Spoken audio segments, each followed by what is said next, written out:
Well, before we continue our webinar, I just want to have a brief introduction of our first speaker. The very first part would be in Farsi, Persian, then it would be in English. سخنران اول امروز ما آقای پروفسور فرانک لوربرگ، رئیس مؤسسه معماری منظر دانشگاه آخن هستند که درباره میراث کشاورزی شهری سخنرانی می‌کنند. دکتر فرانک لوربرگ فارغ التحصیل رشته معماری از دانشگاه هانوفر آلمان هستند. ایشون در سال 1990 جایزه خیلی مهم معماری منظر تحت عنوان پیتر جوزف لنه رو به دست آوردن و در سال 2001 موفق شدن دکترای خود رو در زمینه کشاورزی و شهرسازی از دانشگاه اشتوتگارت دریافت کنند. از سال 2010 هم به ریاست مؤسسه معماری منظر دانشگاه آخن انتخاب شدند. از جمله پروژه‌های ملی و بین‌المللی که ایشون در اون نقش داشتن میشه به برنامه کشاورزی شهری اروپا اشاره کرد که در سال 2012 تا 2016 ریاست این برنامه رو به عهده داشتن. دکتر لوربرگ در سال 2019 با دریافت کمک‌های مالی از بنیاد فولکس واگن نخستین کنفرانس میراث کشاورزی شهری رو در اروپا برگزار کردند و در حال حاضر هدایت پروژه احیای نواحی صنعتی به کمک راهکارهای طبیعت محور رو بر عهده دارن. بعد از معرفی ایشون به زبان انگلیسی ازشون خواهش میکنم که سخنرانی خودشون رو ارائه بدن. Our first speaker is Professor Frank Lohrberg, the chair of Institute for Landscape Architecture at RWTH Aachen University. Dr. Lohrberg studied landscape architecture at Hanover University and won Peter Joseph Lene Award in 1990. Beginning in 1994, he worked at the University of Stuttgart, where he received his doctorate, which dealt with urban agriculture and city planning. Since 2002, his principal of Lohrberg Stadtlandschaft Architektur. The office focuses on landscape architecture. In 2010, he was appointed as chair of Institute for Landscape Architecture at RWTH Aachen University. Professor Lohrberg has chaired several national and European Union funded research projects such as Cost Action TD 1106, which is about urban agriculture Europe from 2012 to 2016. Currently, his institute coordinates the Horizon 2020 project called Pro-GIREC, focusing on revitalization of industrialized areas by nature-based solutions. He's funded by Volkswagen Foundation to conduct the first international conference on urban agriculture heritage in 2019. Today, Professor Frank Lohrberg, chair of the Institute of Landscape Architecture at RWTH Aachen University, speaks about urban agriculture heritage. Frank, please. Yeah, thank you so much for this lovely introduction. I first share my my camera and then let's share my screen. Hope that this will work. Just a second.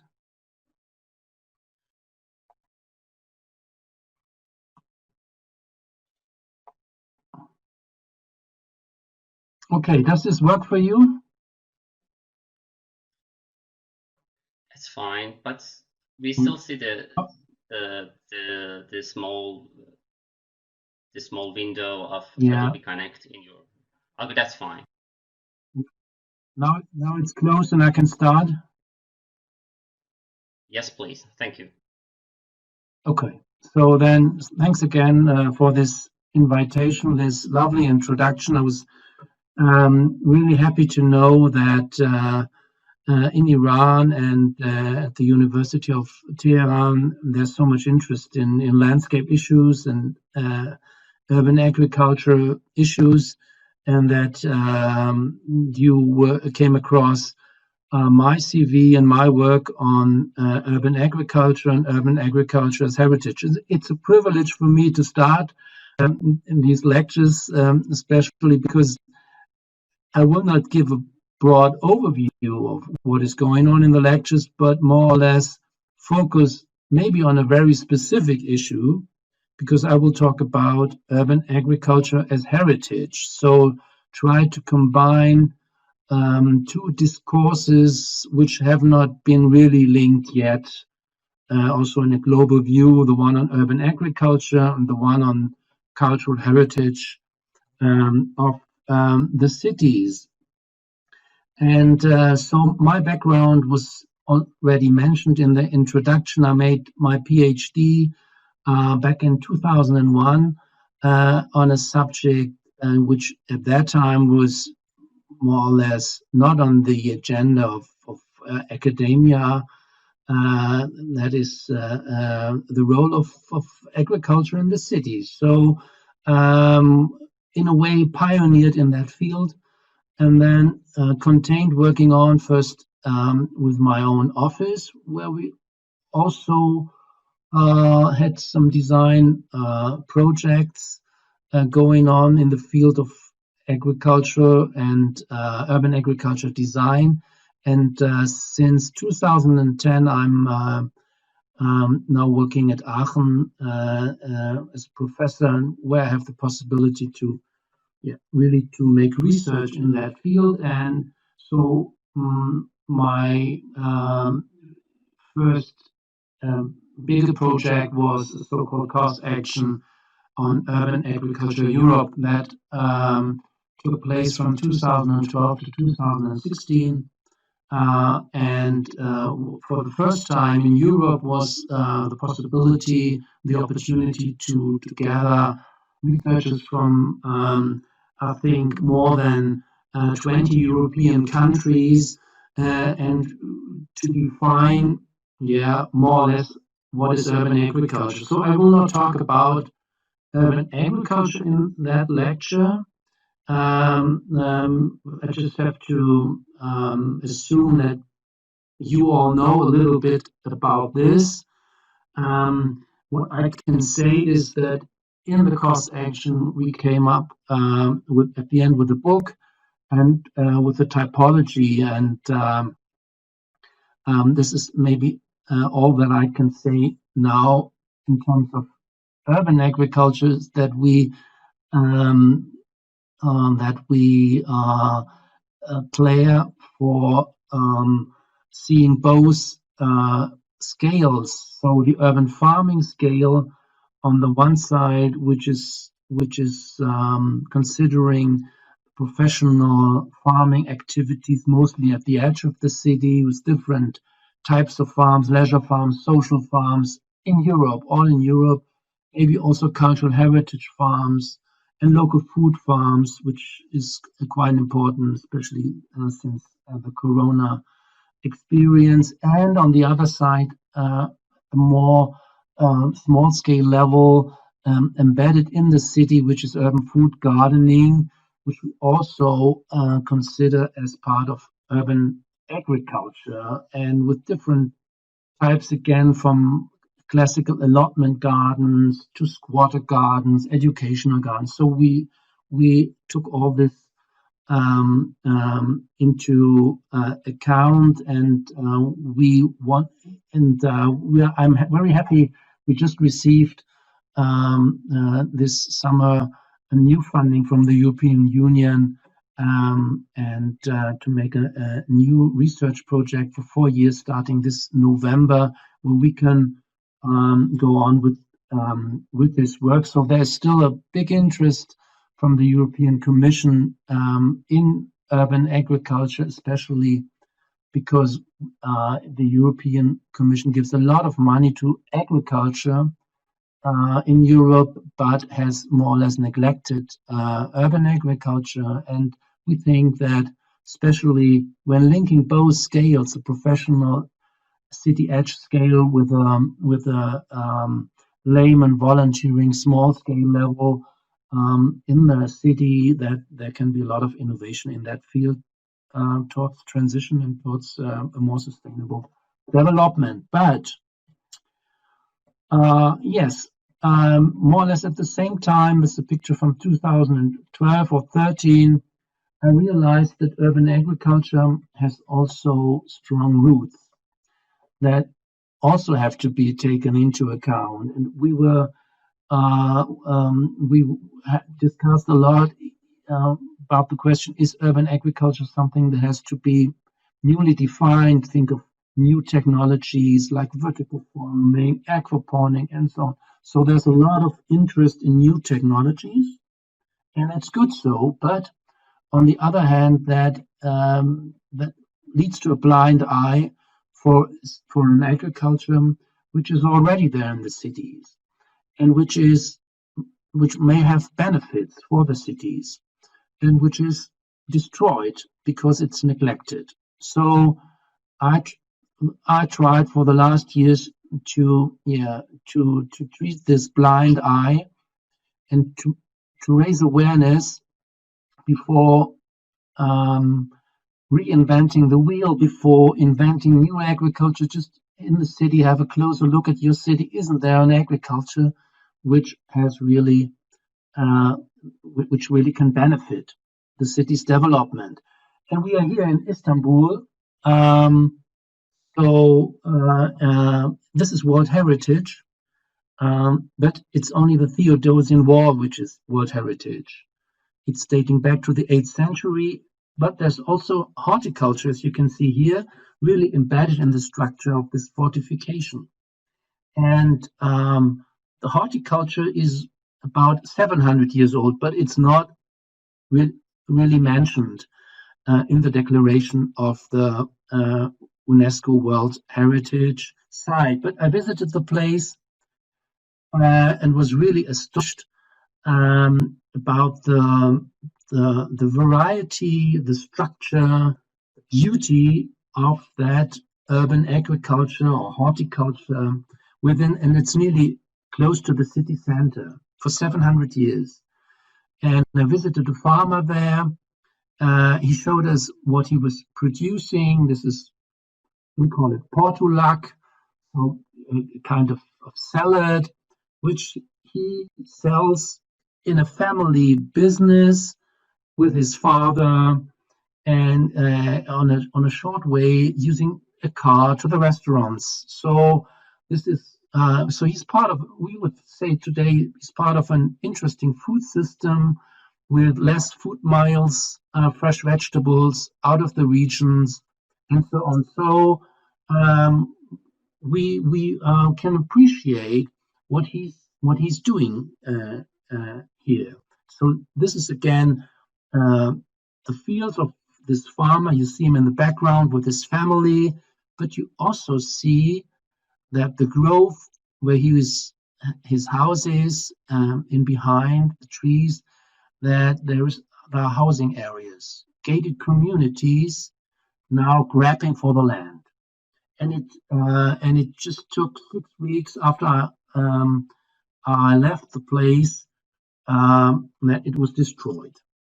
So this is only a web picture, but bulldozers came up and they destroyed the place because no one at that time had seen the beauty and the functional benefits of this area.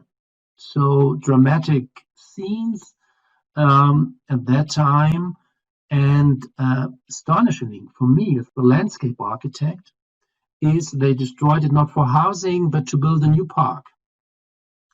And that really questioned also my self-understanding of what landscape architecture has to do in the city, because I would love to build such a park. Okay, it's not my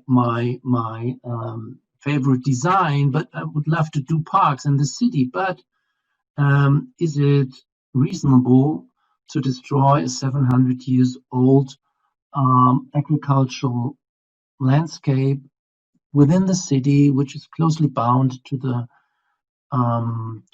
city walls, and to replace it by kind of instant landscape architecture, which could be everywhere in the city, and maybe it could be in Tehran or in New York as well, or in a Chinese city. So that really challenged my understanding of landscape architecture. But I think it was for the first time in the world maybe in the world, the local people stood up and they started to fight.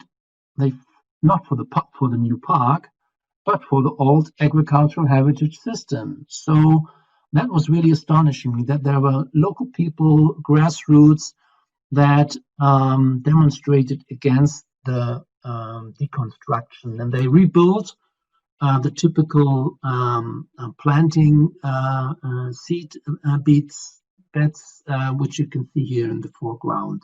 So I never heard from such activities before.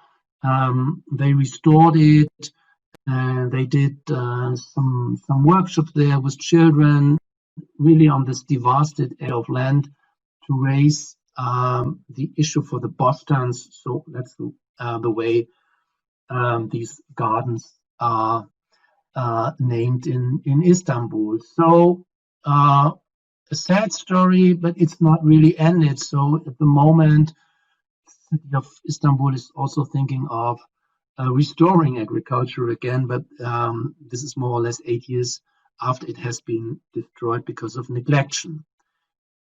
Another place, another story, same setting, which is World Heritage again, and urban horticulture. But I think with this other example from Bamberg in Germany, I can show you that there are opportunities to go on with these traditional forms of agriculture. Bamberg is, part of Bavaria, south of Germany. On the right side, you can see the structure of the city, which is containing 3 parts. City on the hill, Bergstadt on the left, in the middle, the city on an island between 2 parts of a river, and on the right side above, the so-called Gärtnerstadt, which means garden cities, and they are all part of a world heritage. And this garden cities is quite an interesting structure because I think for 400 years or 450 years, a small-scale urban streets or settlement has established in Bamberg, and it also contained backyards, professional horticulture. You can see it here on old maps from 1642 or even from the 16th century, where you can see urban streets with houses and backyards. You can see professional agriculture. And believe it or not, this agriculture, horticulture is still alive today. There are still professionals working here. So it's also part of the World UNESCO cultural heritage, but it took another way than in Istanbul. So you can see here the professional gardening in Bamberg. This is a map showing again the structure with these urban street houses next to each other and backyards. You can see a green area, which is a horticultural area, but due to some reasons, first fields have fallen fallow or has been turned to recreational areas. So it's a fragile, it's a contested heritage. And so there's a picture you can see. So horticulture and greenhouses, but you also can see here that parts of the land lying idle. So, but the city of Bamberg felt responsible for this kind of heritage, despite other than in Istanbul, and they took several measures to go on with this urban agricultural heritage, which is raising public awareness, giving better public access, so no one really can see what is going on backyards because houses are next to each other. So giving better public access is a mean to really enhance the mental map of the city. And third, and also interesting pathway is promoting gardeners' traditional products. So some images or explanations on that. Rising public awareness. The city built kind of a scenic trail with some here in this area again with a museum which allows to go backyards and an outlook tower which also allows people to look in the area and see what's going on there and also explain the history of all this. So this is houses back from the 18th century, I think, and today there's a museum in and showing on how generations of farmers have worked and lived there. And also there's a museum garden backyard showing the plants that have been cultivated there, special sort of onions, seeds that were sold all over Europe. So quite at that time also more or less globalized agriculture, but within the city here, the onions, so-called Bamberger onions, tools, and this is also part of the intangible heritage. Gardeners are part of the yearly processions in June with their own means and objects. And this is the lookout tower where, yeah, everybody can really have a look at the area, and this raises the awareness of the agriculture in the city. And gardeners are also promoted in terms of products. They are allowed to sell directly, and the city is also launching new products, helps them. This is, for example, called Bamberg Süßholz. Süßholz means licorice, so this is a root from a plant which was used in the medieval times to sugar before sugar beet was invented. So they tried to find old plants in the area and were successful, and now there's a new line of production of this traditional licorice. Yeah. So two similar settings, but two different ways, and that was again for me the motivation to ask in Germany the Volkswagen Foundation to get a funding for a conference to really to bring together researchers from all over the world to raise awareness for urban agriculture as heritage, and I was successful. Convinced the jury, got 100,000 euros, and then was able to make this conference, which took place last year. And I also met Parvez Kohafkan from Iran there. He's very, really professional guy working in the field of agriculture as heritage, and we really shared our experience, and he enriched the conference very much. It's a very prestige setting, maybe too prestige for urban agriculture, but anyway, a lot of people there, also young people there, and we also made a website, and it's still available for you. You can go there, especially on the showcases. We have a lot of showcases, and you can see some videos, and I don't know if it works, but one video will be shown now.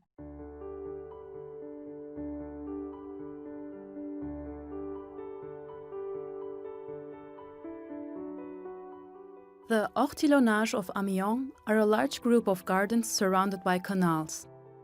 They are situated in France, 150 kilometers north of Paris. The emergence of these gardens was enabled through the river Somme, which meets the river Lohrberg 3 kilometers east of Amiens. La Somme created a marshy valley which existed until the 16th century. That's why, in 1542, the locals started agriculture in this area. To turn the wetlands into a ground suitable for agriculture, they built a network of canals, which created a large allotment of islands. On these islands, they produced vegetables and fruits for hundreds of years. However, since the beginning of the 20th century, agriculture declined in the area due to the development of refrigerated transport. The gardeners' population has decreased over the years. In 1900, there were 950 gardeners in the area, and today there are only 7. The Ortillonnage gradually became a recreation area for the city inhabitants and an area of touristic activities. 120,000 tourists visit the area each year. The touristic character of the area stimulated the production of flowers in the gardens. The area of the Ortillonnage consists of 3 elements. The wider public canals are called rieux. The narrow canals are called fossés. These private canals are the only way to reach the gardens. The islands themselves are called aires. These are divided into multiple parcels. These islands provide a unique character to the landscape. Today, a few of them are used as vegetable gardens, orchards, and weekend gardens.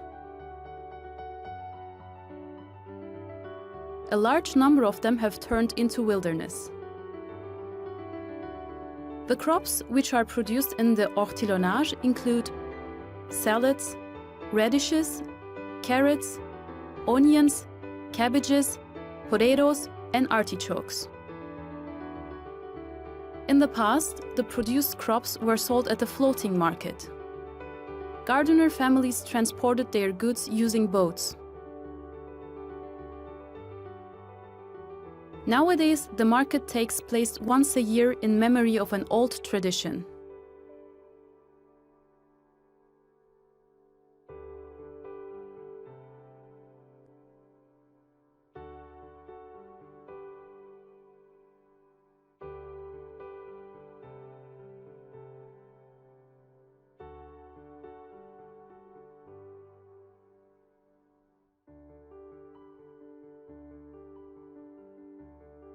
But I will come to the end of my lecture.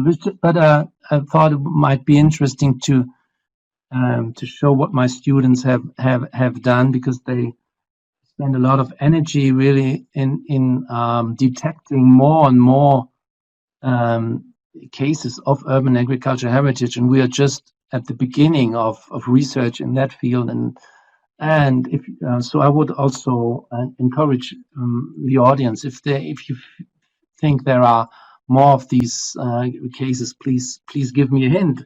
And in Herrenhausen at the conference, we tried to bring together different perspectives from different disciplines, not only urban agriculture, but also invited historians to talk about town history, invited stakeholders from cultural heritage or from urbanism field, and really to bring together these perspectives. And just to come to an end, outcomes are of this conference, there is a high interest meanwhile, and there were valuable contributions, and also a next generation was at start at that time. And so there's first community in the field of urban agriculture heritage, which I would like to grow and to sustain in the future. So we had really outstanding cases presented, like in my presentation, Istanbul, Bamberg, for example, which shows the opportunities, and that there are also some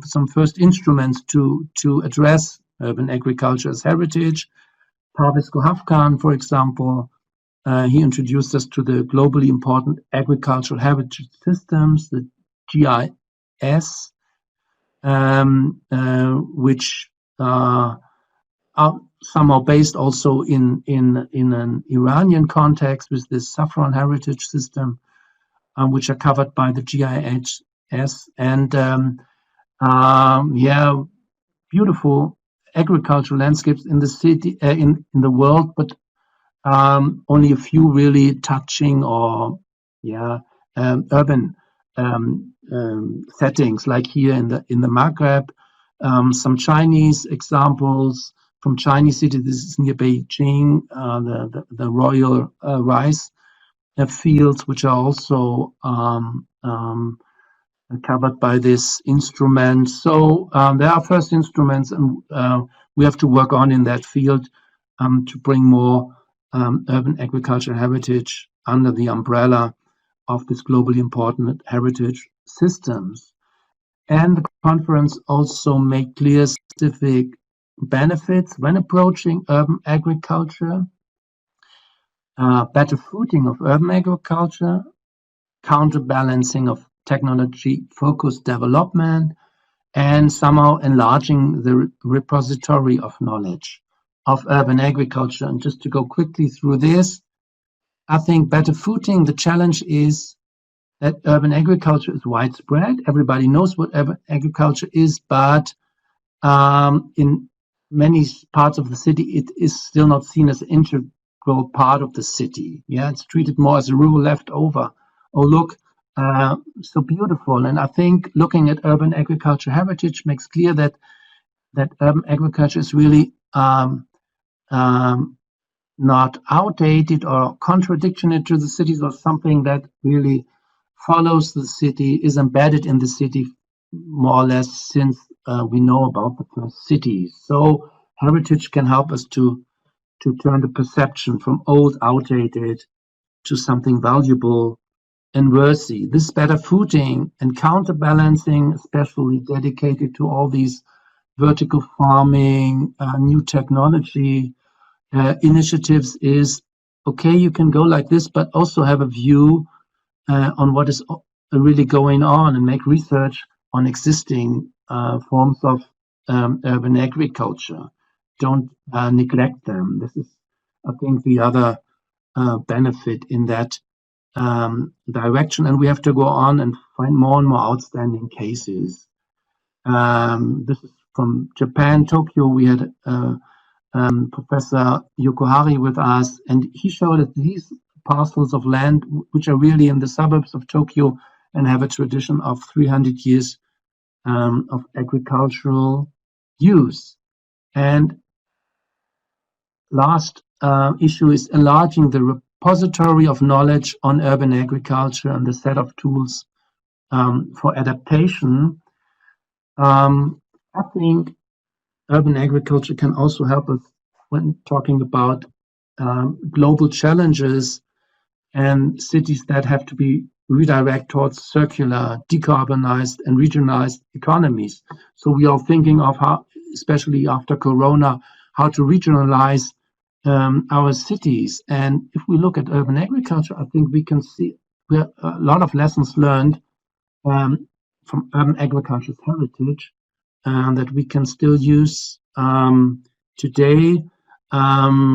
This is urban agriculture heritage presented by Paige Rexel from some African cities, and you can see on the right side what we do today with sewage. But there are examples, especially in history, where nutrients have been reused by urban agriculture. We can learn a lot looking at these examples, or also from African cities, old species, indigenous vegetables, which have been examined by Margaret Paschini, and she talked in our conference of that experience, that especially in the cities, there's the richness, a big agro biodiversity, which also has to be kept, and urban agriculture's heritage can contribute to this. So, yeah, this was my lecture about my coming across urban agriculture's heritage, where I want to go next. I had the opportunity to present it on several conferences, so I was very happy also to be invited here to go on with this. And we will make a publication out of the book, first book on urban agriculture's heritage. And also the VW Foundation will go on with this. They launched a call, Global Issues, Integrating Different Perspectives on Cultural Heritage and Change. So I think also working at the mindset when treating heritage or when treating urban agriculture is really a big issue. Thank you so much for your attention. Thank you very much for your great presentation. خیلی ممنون از ارائه خوبی که داشتین. من فقط درخواستی که دارم اگر دوستان سوالشون رو یادداشت بکنن همینجا، یا اگر علاقه‌مند هستن دستشون رو بالا ببرن، میکروفونشون رو فعال بکنیم که سوال خودشون رو بپرسم. If there are any questions, it would be nice you just write down your question. If you want to ask it orally, please raise your hand. I will activate your microphone and you can talk.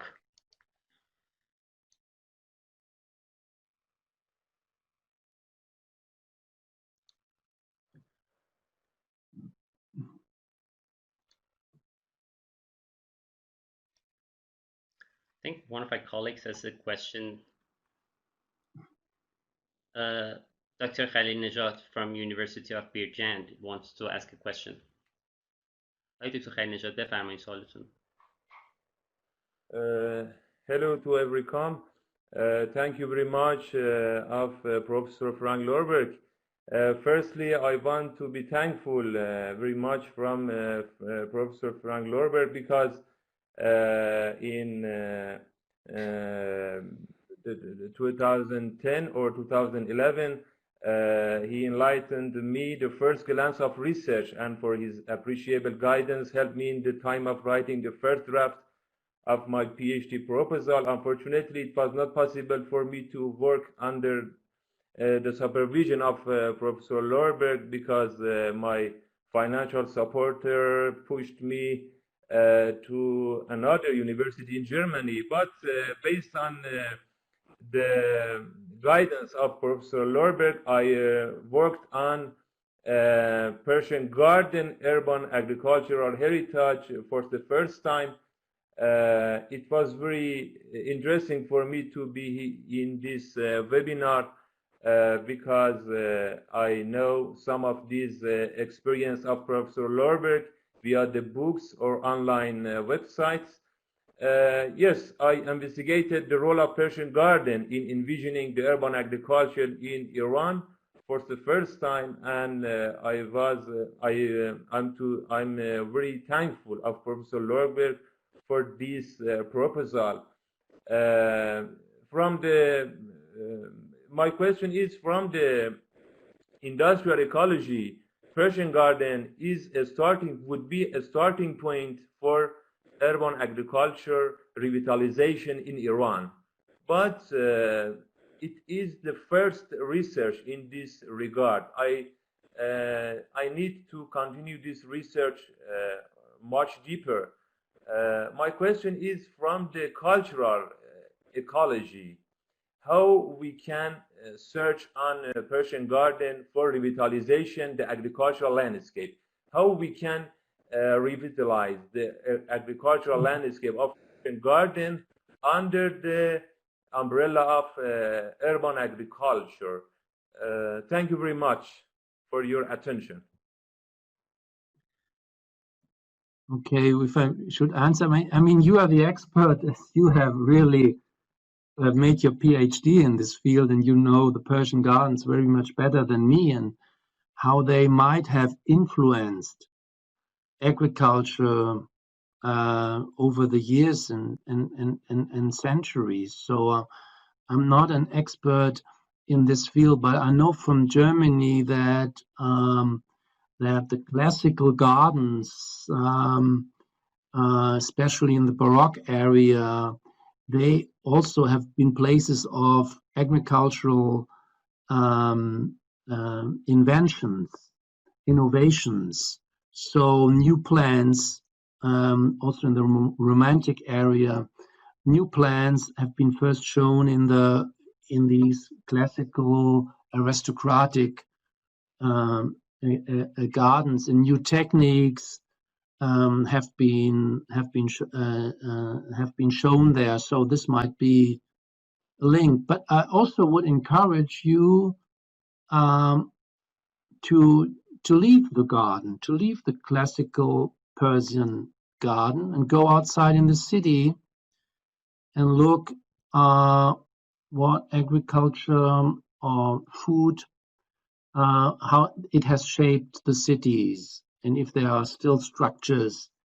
And I know that the Persian case is a specific one because of the irrigation systems, which really link the garden, the park, the city very much.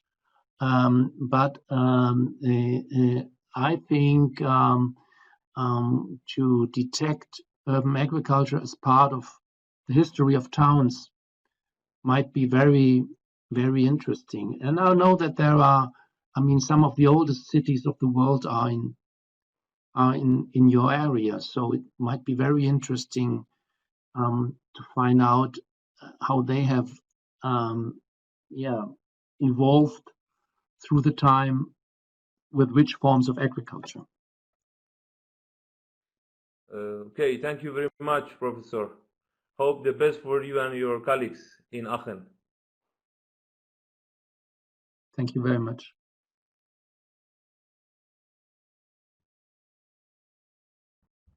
There's one option orally. Hello, can you hear me?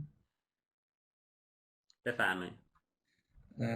Hello, thank you for your amazing lecture. It was very useful for me. I have a question. Maybe it looks a bit silly, but I couldn't convince myself. As you said, we have different types of urban agriculture.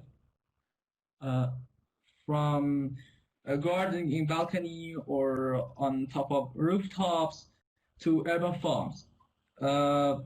My question is about urban farms because they are much bigger, so they are more productive. But as you know, urban lands are too expensive for poor or even medium people. So these people must work for rich peoples or communities. But in developing countries, we don't have enough community, and also existing community don't have enough power, and most of them are under control of government. So one of the goals of urban agriculture is decrease poverty, but in this context, I think it can increase it. So maybe it looks like feudalism. So in your opinion, how we can manage this problem? Thank you. Okay, I don't know if I got you, but I think you were talking about developing countries, cities in developing countries, their specific situation, and which role urban agriculture can play there. And I think if you go at the FAO, the United Nations Food and Agriculture Organization, they have meanwhile clearly committed to urban agriculture, which is really a big step forward, because for years and years they were more or less promoting a modern industrialized agriculture. But the FAO, they clearly have seen the advantages of an urban agriculture in the city. And for example, they promote micro gardens also for bigger cities where people with less income can have at least an additional income, especially women, by making urban agriculture. So you are right, it is really depending on the context. In a industrialized, maybe northern, western city, urban agriculture is often more for education and leisure and cultural things. But really in cities, in these developing countries, they can really, agriculture can really be part of the income structure, and it also can help greening the cities. I mean, the cities don't have much money for traditional greening, and we are talking about green infrastructure as the infrastructure that we need in the next decades to cope with climate change and so on. So if the city doesn't have money to build parks like the Istanbul wanted to do, why not just taking what is there, the agriculture, which greens the city also, and where farmers maintain the landscape, and also other cultural issues, values with them. So I think all over the world, urban agriculture is makes sense, reasonable, but you're right. We have to really have a close look at the context and the role of urban agriculture.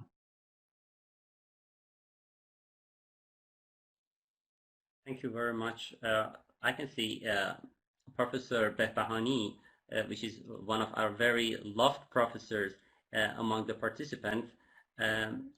خانم دکتر بهبهانی خیلی خوش آمد میگم به شما، خیلی لطف کردین که تشریف آوردین. اگر سوالی دارین میکروفونتون فعال هست، اگر موضوعی هست بفرمایید ما در خدمت شما باشیم استفاده بکنیم از حضور شما. آقای مهندس پرویزی میخواین دو تا از سوالای که نوشته شده رو بخونین. Some of the questions that are written here, probably you should have a look at them and see if you can find a proper answer for that as well. Yeah, how can we get more information about recent projects on urban agriculture? I mean, maybe it's too much information in the web about urban agriculture. So you can find a lot. Also, I would recommend for urban agriculture, I would recommend the RUAF Foundation, which has done a lot all over the world. And I would really recommend what FAO is doing. They are currently really working hard in terms of reacting, how can food systems and urban agriculture can react to coronavirus.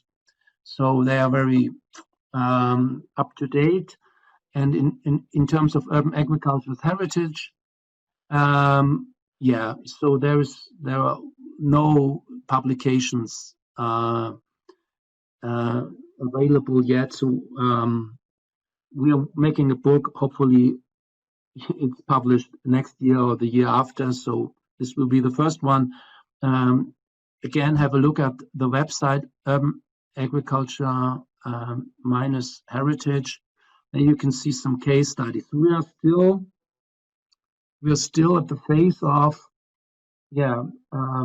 collating stuff of cases, and the next step would be really then more conceptualizing, more structuring it, but it's a longer research that we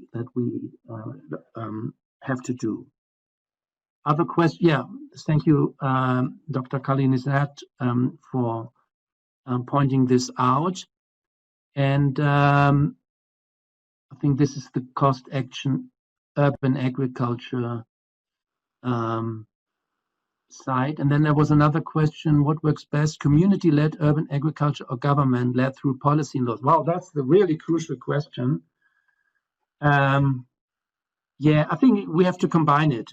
I mean, it's wonderful that there are many communities, bottom-up, grassroots, coping or conducting agriculture, but they need frameworks really, because if you invest in agriculture, it's not a project for 1 year. You have to make it for 5 years, for 10 years, in terms of irrigation for 20 years, for 30 years, facilities and so on. So you need stable and constant conditions, and this is something policies and laws come into play. We have found evidence for this when examining cases in Europe, and in Western Europe, a lot of new urban agriculture projects came up, but in Eastern Europe, not, because Eastern Europe shifted dramatically in the last 20 years from a socialist to a capitalist system. So everything was unclear. No one invested in agriculture. There were no laws, no governance in that field. and that really hindered the involvement of these community-led urban agriculture. So combination of both.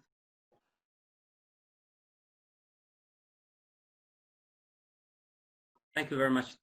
I thank you very much for your great presentation, and I thank all the attendees for their great engagement and questions.